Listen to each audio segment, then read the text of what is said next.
I feel like these original stories need kind of just a little introduction just to give you some context into what the story is about, because a lot of my stories just start in the middle of the story because I couldn't be bothered to write the rest, or they end in a weird place. So this was, I don't think it can be called flash fiction. I think flash fiction is 100 words or less, but this is, I think the technical term is drabble because it's 500 words or less. And basically it was an experiment for me to see if I could write a story in less than 500 words and bring it to a satisfying conclusion, because I really suck at limiting words. I like writing really long, flowery sentences and descriptions and stuff. It's very H.P. Lovecraft-esque. So basically I wrote this story because I was rereading Homestuck, and I had Gamzee Makara feels. And then eventually I flipped the genders of the two named characters because I was going to use this for an audition, and I don't do a good Gamzee Makara voice at all. So this is not fanfiction. It just happened to be inspired by Homestuck and certain scenes which will not be spoiled. So here we go. Over the ocean. Hi, she said to the assembled crowd of blank-eyed addicts, each drooping over their chairs. I'm Georgina, and I've been sober for, I'd say 4 hours now. Hi, Georgina, they all mumbled back.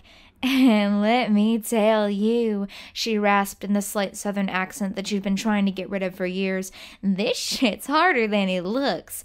A few members of the group almost seemed to nod in agreement as they slumped even further down in the hard plastic seats which were strewn in a haphazard circle.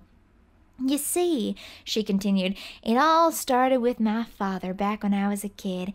He was a right bastard, he was, but if there's one thing he taught me, it's that in this life you're either a fish or a shark, and which would you rather be, you little bitch?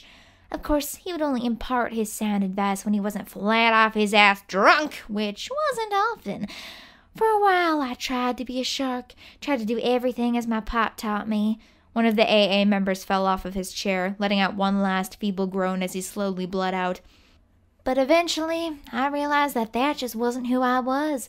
So I fell off the wagon a little. Mary J., crack, ecstasy, you name it, I've done it. But some meddling bastard, the man tied up in the corner with his mouth gagged squirmed and started to scream, but of course no one could hear him, tried to get me to go clean. And you know what? I'm actually happy. I'm motherfucking happy, because that right there opened my eyes. I realize now that I am a shark, and a damn good one. You see, ever since I've gone straight, I've been getting these urges. She licked the blood off of her hands and laughed, approaching the man in the corner. In her mind, the AA members turned to watch her, but of course they weren't really, because they were dead. Their blood soaked into the drab gray carpet, which squelched as she stepped on it. It felt funny on her bare toes. So thank you, Trevor, she grinned, and the man tried to scream again and wiggle away from her, but he was backed against a wall, and she had a very dull knife to his throat. You have truly opened my eyes. You're a very special boy. So special, in fact, that I can't let anyone else have you. Ever. And then she began to sing as she readied the chainsaw. My body lies over the ocean.